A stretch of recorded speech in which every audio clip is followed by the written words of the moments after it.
Հայաստանում ուկրաինացիներ վաղուց են ապրում։ Տեղի ուկրաինական համայնքը դեռևս 19-րդ դարի կեսերին է ձևավորվել։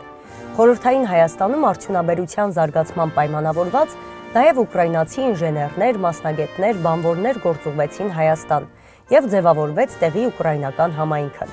Վերջին տարիների աշխարհաքաղաքական իրավիճակով պայմանավորված Հայաստանը դարձյալ բազմաթիվ ուկրաինացիների ընդունեց։ Նրանցից շատերը եկան և Հայաստանում մնացին, ինչպես օրինակ Լարիսա Նազարենկոն։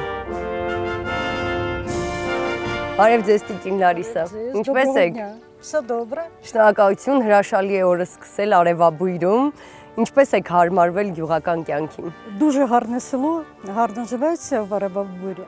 Արևաբույրը գեղեցիկ գյուղ է, ապրելը հաճելի է։ Սակայն 2 ամիս տևեց, մինչև սովորեցի Արևաբույր անվանումը։ Ինձ համար բավականին դժվար է։ Հրաշալի անուն է, արևի բույր ունեցող։ Իրոք, այստեղ շատ տաք է ու արևոտ։ Արևի բույր իսկապես շատ գեղեցիկ անվանում ունի։ Գիտեմ, որ ծաղիկներ եք աճեցնում, ցույց կտաք։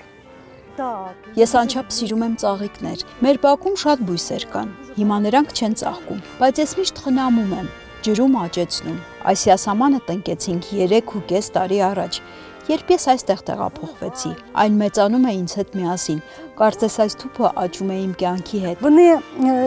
Цьогоріч було дуже холодно։ Վերջերս շատ ցուրտ էր, եւ բոլոր բույսերը ցրտահարվեցին։ Ես հետեցի դրանք, եւ բոլորը նորից բողբոջեցին։ Մեզ նույնպես երբեմն այսպես ճնշում են, չեն ուզում, որ զարգանանք ու ապրենք,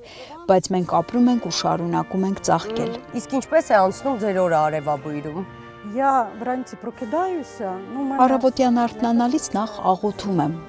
Աղոթում եմ խաղաղության համար, իմ երեխաների եւ ամբողջ աշխարհի խաղաղության համար։ Հետո մարմնամարզություն եմ անում, մոտ 1 ժամ վարժություններ եմ անում, որովհետեւ պետք է պահպանել մարզավիճակը եւ չհիվանդանալ։ Այնուհետեւ զբաղվում եմ իմ տնային գործերով։ Ինձ համար դա պարզապես աշխատանք չէ, սրտանց եմ անում։ Շատ եմ սիրում հողը եւ հողի հետ կապված ամեն ինչը։ Երկար ժամանակ ապրել եմ քաղաքում, 21-րդ հարկում, իսկ հիմա հողի գործը ինձ համար շատ անսովոր է, բայց միաժամանակ շատ հաճելի բան է։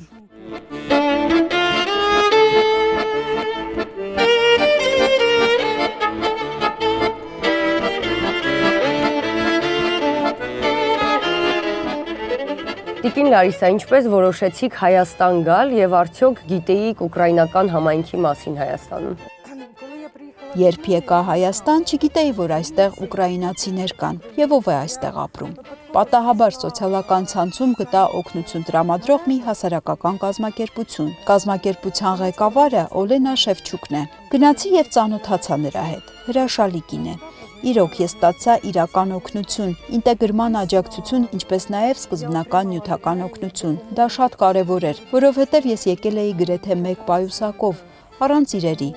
Դա պատերազմի սկիզբն էր, եւ ցանկացած օգնություն իրոք տեղին էր։ Երբ եկա այստեղ, գյուղ Արևաբույր եւ բնակություն հաստատեցի, համայնքի ղեկավարը Տաճատը սկզբում ինձ տուն տրամադրեց։ Այնտեղ ապրում էր մի հրաշալի ընտանիք, որը նույնպես շատ օգնեց ինձ։ Մտա գյուղի խանութ, սովորական գյուղական խանութ էր։ Վաճառողիների հետ ծանոթացա, նրանք օգնեցին գնումներ անել։ Խանութում նույնիսկ ինձ սուրճ եւ թխված հյուրասիրեցին, օգնեցին։ Նրանք այնքան ջերմ ու հոգատար վերաբերվեցին։ Շատ հաճելի էր, որ Հայաստանն ինձ այդպես դիմավորեց։ Եվ հետո հաջորդ առավոտյան իմ դրան առաջ մի փունջ կանաչի եւ մի տարա մածուն հայտնաբերեցի։ Ինձ պարզապես ուզում էին օգնել, առանց գովազդվելու, ցուցադրվելու։ Պարզապես մարդկայնորեն ուզում էին օգնել։ Իսկապես այդպիսի մարդկային վերաբերմունք եւ հենց դրա համար էր, որ ես մնացի այստեղ, մարդկանց պատճառով, մարդկային վերաբերմունքի պատճառով։ Ես հասկացա, որ Հայաստանում կարելի է ապրել։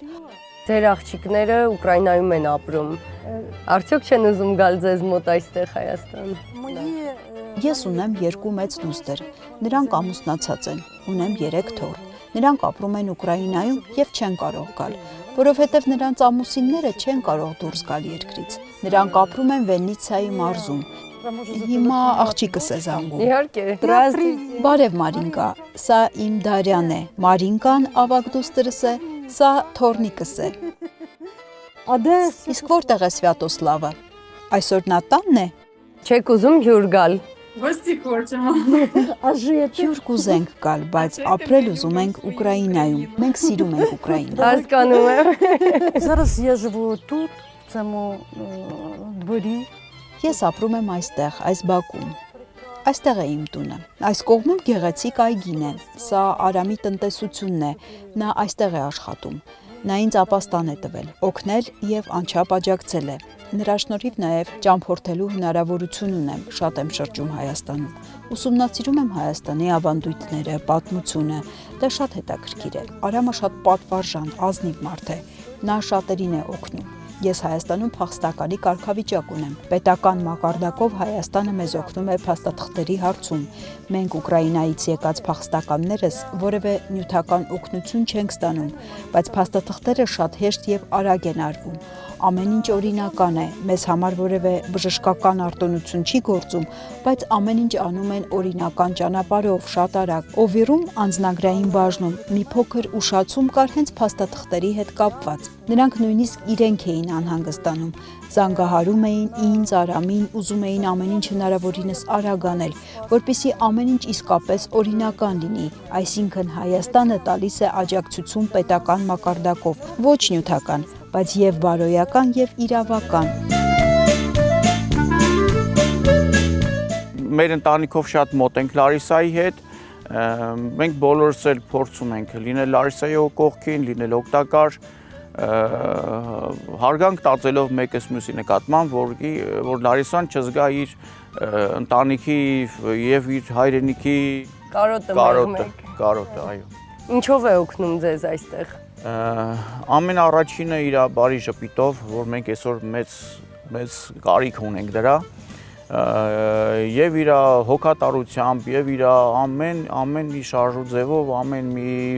քարոթուփը ծաղկացնելով, ես դրանից շոյված եմ զգում, ես դրանից բավարարված եմ զգում, որ ամեն ինչը կարգ ու կանոնով տեղին հոգատանում իմ ստեղծած տնտեսությունը։ Ինչպես հասկացա, նաև շատ համեղ են պատրաստում։ Դրա մասին խոսք չկա, անմիջապես բուրում է պատրաստվածը ամբողջ մեր տարածքը, որտեղ աշխատում ենք։ Այսօր էլ նրա պատրաստած բորշն ենք միասին համտեսելու։ Սիրով, անհամբեր սպասում եմ։ Համեցեք սիրով։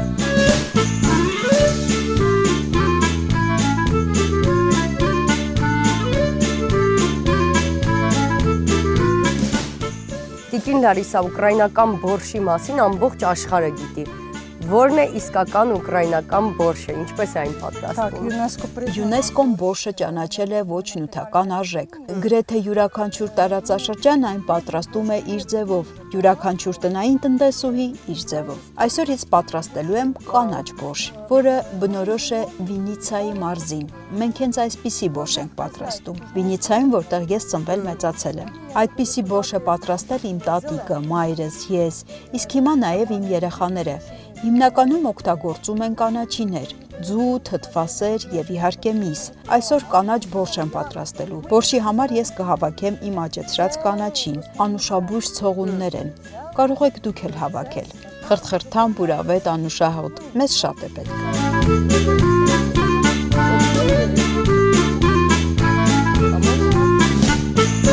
Հայերեն շատ տարօրինակ անվանում ունի, բռնչի է կոչվում։ Իհարկե, որպես Ուկրաինայի խորհրդանիշ բորշն է։ Բռնչին ծաղկում է, այն ունի նաև բուժիչ հատկություններ, բայց այն ինձ համար առաջին հերթին Ուկրաինայի խորհրդանիշն է։ Բռնչիի մասին շատ երգեր կան։ Կա նաև ասացվածք. Ուկրաինան չի կարող լինել առանց ուռենու եւ բռնչու։ Դիլիջանում շատ թփեր կային։ Այնտեղ եմ տեսել այդ ոչ մեծ թուփը։ Գնացել էի իմ ընկերուհու հետ, որը Կիևից է եւ հիմա ապրում է Հայաստանում։ Մենք նրա հետ որոշ թփեր բերեցինք եւ ես դրանք այստեղ տնկեցի։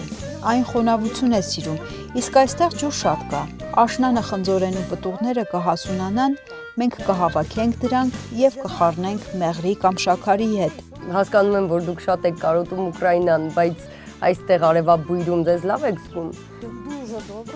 Ես ինձ շատ լավ եմ զգում այստեղ, շփվում եմ մարդկանց հետ, երբ գնում եմ խանութ, նույնպես շատ լավ են ինձ ընդունում։ Շփվում եմ նաև այստեղի բուժքրոջ հետ։ Շատ լավ, շատ հարմարավետ տեղ է։ Հայերը շատ բարեհամբույր եւ հյուրընկալ են։ Ուր էլ մտնես անմիջապես առաջարկում են սուրճ, քաղցրավենիք։ Իսկ ուկրաինացի ընկերներ ունեք արևաբույրում։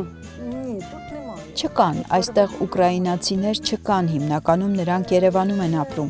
եւ մենք այնտեղ հաճախ ենք հանդիպում։ Հանդիպում ենք մեզ օգնող կազմակերպության գրասենյակում, այնտեղ շատերի հետ եմ ծանոթացել։ Այսօր ուկրաինացիներ կգան ինձ մոտ։ Նրանք ոչ միայն իմ ընկերներն են, այլև իմ ընտանիքը, որովհետև այստեղ Հայաստանում ուկրաինացիները քիչ են եւ այդ պատճառով նրանք ինձ համար ամենամոտ ու հարազատ մարդիկ են։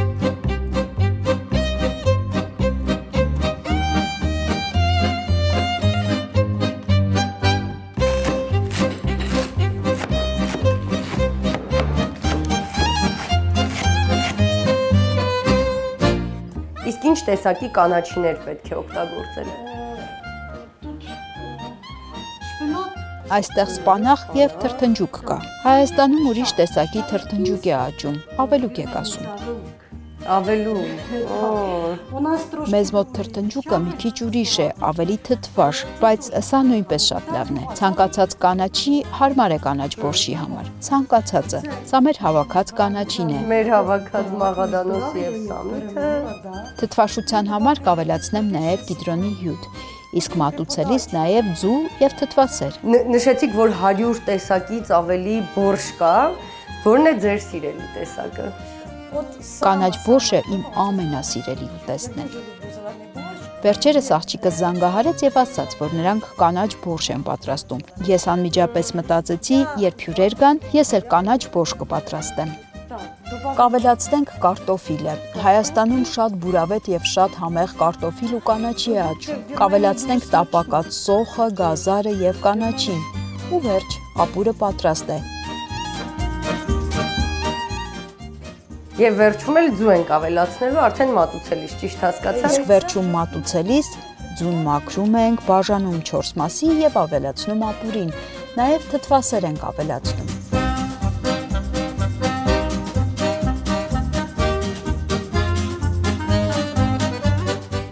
Տիկին Լարիսա, արդյոք ուկրաինացի բոլոր կանայք ասեղնագործում են։ Վիշիվանկան միայն զարդ չէ։ Վիշիվանկան նաև պաշտպանիչ թալիսման է, որը հանգստացնում է մարդուն։ Այդ պատճառով շատերը գիտեն ասեղնագործել։ Ինձ ասեղնագործել սովորեցրեց իմ ընկերուհին, որը մասնագիտությամբ բժիշկ է, մանկաբույժ։ Նա իմ կրծեր դստեր համար մի նկար էր ասեղնագործել։ Ինձ շատ դուր եկավ։ Հետո երկար դադար եղավ, գրեթե 8 տարի ես չէի ասեղնագործում, իսկ հետո նորից սկսեցի այստեղ Հայաստանում։ Այսօր ինձ հյուր են եկել իմ հարազատ ուկրաինուհիները, եւ ես շատ ուրախ եմ նրանց հյուրընկալելու համար։ Այսօր ես ցույց կտամ փոքրիկ ասեղնագործություններ, մենք կպատրաստենք պահպանիչ թալիսմաններ։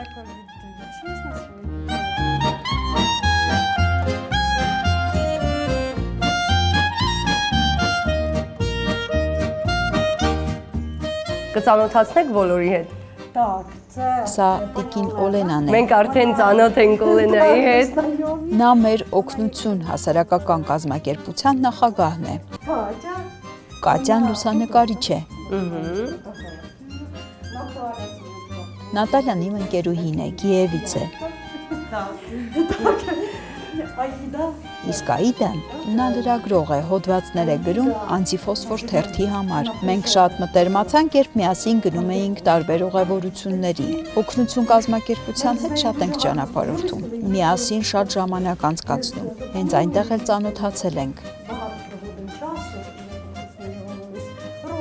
Ռոզայի հետ, որը ընտանիքի հետ է եկել, նույնպես այնտեղ ենք ծանոթացել։ Մենք բոլորս ճանաչում ենք իրար օգնություն կազմակերպության միջոցով, որովհետև այստեղ ենք եկել տարբեր վայրերից, տարբեր երկրներից։ Օգնությունը օգնում է մեզ ծանոթանալ, ընկերանալ միմյանց հետ։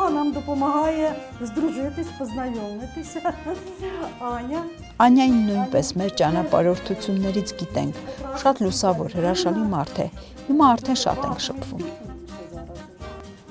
Շատ ուրախ եմ ծանոթության համար։ Ես իհարկե մեր նախորդ եթերաշրջանների ժամանակ փորձել եմ վիշիվանկա անել, փորձել եմ ասեղնագործել, բայց եթե լինեմ անկեղծ մոռացել եմ եւ եթե հիշեցնեք թե ինչպես էին ասեղնագործում, ես սիրով կրկին կփորձեմ դա անել եւ ընթացքում նաեւ կզրուցենք, լավ։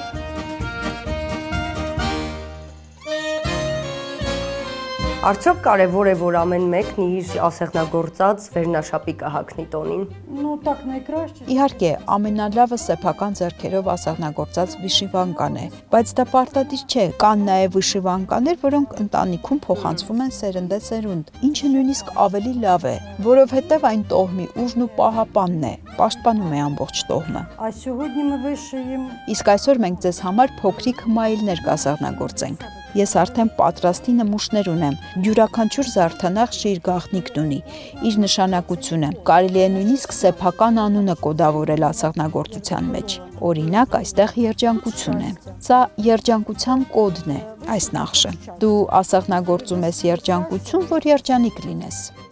Մենք այստեղ հաճախ ենք ճանապարհորդում, եւ սա կարծես տան պահապանը լինի։ Մենք բոլորս տնակյաց մարդիկ ենք, սիրում ենք մեր տները։ Ցավոք հիմա չենք կարող լինել մեր սեփական տներում, բայց մեզ համար Հայաստանն էլ է դարձել տուն։ Այսօր վիշիվանկան արդեն ժամանակակից տեսք ունի։ Ուկրաինայում եւ արտերկրում շատերը վիշիվանկա են կրում ժամանակակից հագուստի հետ։ Այն իսկապես դարձել է նորաձև եւ ժամանակակից։ Երեխաներս ինձ ծննդյան օրվա նվեր էին ուղարկել։ Սա իսկապես ժամանակակից բաճկոն է։ Ինձ ասացին, որ նույնիսկ հայկական ոճ է հիշեցնում։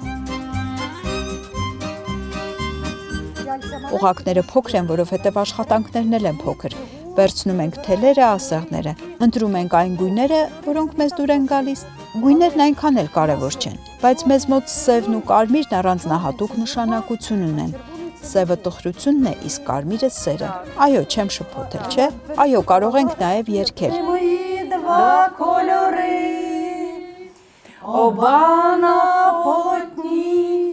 В душі мої оба,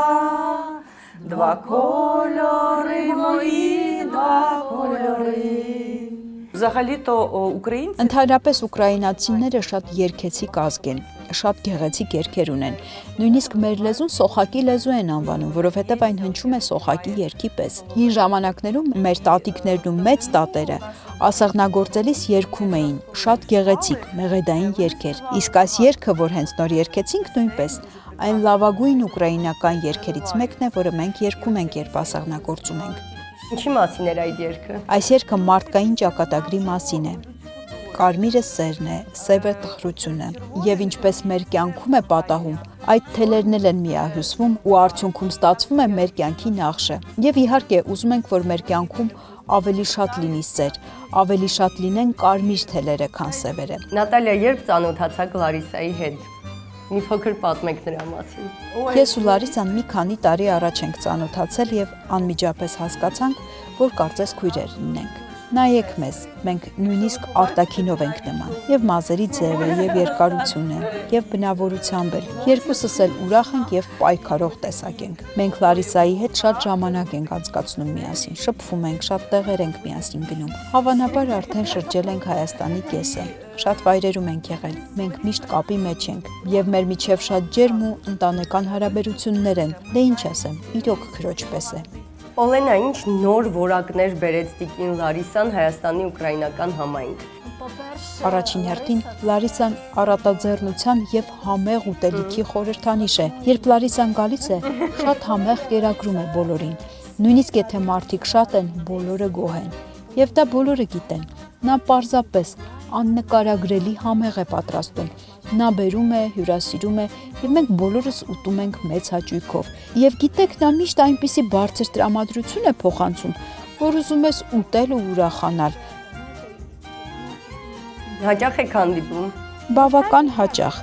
Ես չէի ասի անընդհատ, բայց պարբերաբար հանդիպում ենք։ Հաճախ մասնակցում ենք միջոցառումների, տոների։ Մենք նաև առանձին հանդիպումներ ենք ունենում։ Երբեմն պատահում է, որ տևական ժամանակ չենք հանդիպում, բայց սոցիալական ցանցերի միջոցով բոլոր ուկրաինացիներով կապի մեջ ենք, մշտապես շփվում ենք։ Կարող եմ ինչ-որ բան բաց թողնել, բայց միշտ տեսնում եմ բոլորի լուսանկարները, գիտեմ ում մոտ ինչ է կատարվում։ Եվ ով ինչ է տոնում կամ գուցե ոչ այնքան ուրախ բան է պատահել։ Մենք բոլորս տեղյակ ենք ամեն ինչի մասին։ Ռոզա, դուք հայուհի եք, բայց հրաշալի ուկրաիներեն եք խոսում, ուկրաինական համայնքում եք հաճախ լինում։ Մի փոքր պատմեք ձեր պատմությունը։ Այո, ես հայ եմ, ես ծնվել եմ Գյումրիում, բայց 88 թվականի երկրաշարժից հետո մեզ էվակուացեցին ընտանիքով, մենք հայտնվանք Ուկրաինա, Մարիուպոլ քաղաքում։ Ճակատագիրնից եղավ, որ մենք վերադարձանք 22 թվականի պատերազմից հետո մեր քաղաքը, որ օկուպացրեցին, ասեմ լայնամասշտաբ պատերազմից հետո էլ, որովհետև մի քիչ երկար պատմություն էր, բայց լայնամասշտաբից հետո, երբ որ մեր քաղաքը օկուպացրեցին, մենք որոշեցինք վերադառնալ հայրենիք։ Ճիշտ է, ասենք մեր համար ճանապարհները շատ բաց էին, բայց մեր որոշումը, կշռված որոշումը լիներ, որ մենք հայտնվանք, վերադարձանք հայրենիք համայնքի հետ, եթե ես քաղաքացի եմ Ուկրաինայի, բայց նաև այդ մենակ քաղաքացիություն չէ, թե որ ասում ես, այս թելերով արդեն սիրտս կապված է այդ երկրի հետ, այս ժողովուրդի հետ, ու ես շատ ուրախ եմ, որ նույնիսկ Հայաստանում, բայց այս մարդիկ կան իմ կյանքից, որովհետև այն հույսը, որ ես կվերադառնամ իմ տունը, եթե տեսնեք, ես ուզում եմ այս նշանը ինձ սարքեմ, որ իմ տունս ու ես վերադառնամ իմ տունը, ճիշտ է, Հայաստանը իմ հայրենիքն է, իմ հոգին է, իմ արմատները, բայց տունը ընդեղ է։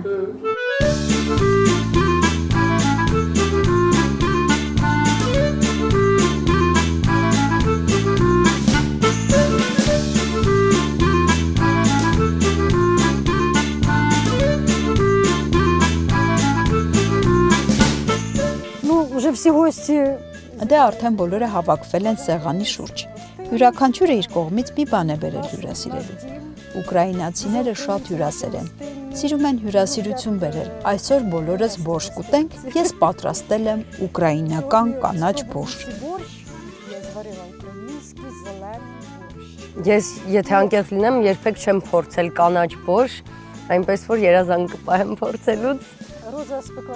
Ռոզան էլ հացն է բերել, ինքն է թխել։ Նաև տնական ուտելիք է բերել։ Ես հիմա կկտրեմ։ Հատուկ բաղադրատոմս ունի։ Էսի նոր ասում են ուկրաինական պալյանիցա, էսի մեր ուկրաինական պալյանիցան է, թխում եմ տունը, թթխմորով, ոչ մի փխրեցիչով։ Ինչով է յուրահատուկ հացի այս տեսակը։ Տնական, սիրով, ամենակարևորը չէ, ու որ էսի մաքուր թթխմոր է, ինչ որ ավել նոր բաներ չկան։ Իդեպ ուկրաինացիները եւս հաց սիրում են ուտել։ Շատ հացասեր են, այո, մեջպես թե մենք լավաշ ենք ուտում, մատնաքաշ ենք ուտում, ուկրաինացի պալյանիցա են ուտում։ Ինչ յուրահատուկ բնավորություն ունի Լարիսան։ Լարիսան այն կարամ ասեմ, որ միշտ ուզում է բոլորին օգնածեղնի։ Ձգտում է, հարցնում է, զանգում է, հետաքրքրում է, ով ինչ խնդիր ունի, ուզում է օգնածեղնի։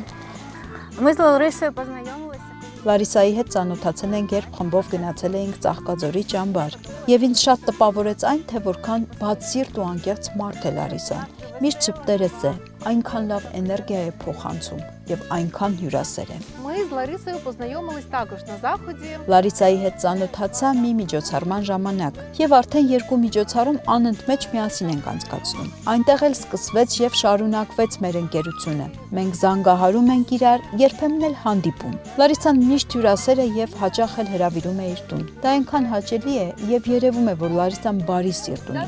Նա միշտ շատ անկեղծ, միշտ օգնում է, միշտ ուրախ է։ Ես շատ շնորհակալ եմ ճակատագրին այդ ծանոթության համար։ Շնորհակալ եմ, որ այսօր մեզ հրավիրեցիր եւ կարողացանք այս գեղեցիկ գործերը անել միասին։ Շնորհակալ եմ հյուրասիրության եւ այն ամենի համար, ինչն նա անում է։ Շնորհակալ եմ նաեւ Օլենային, Լարիսայի հետ ծանոթացնելու համար։ И дякую Олені за знайомство з Ларисою. Ось.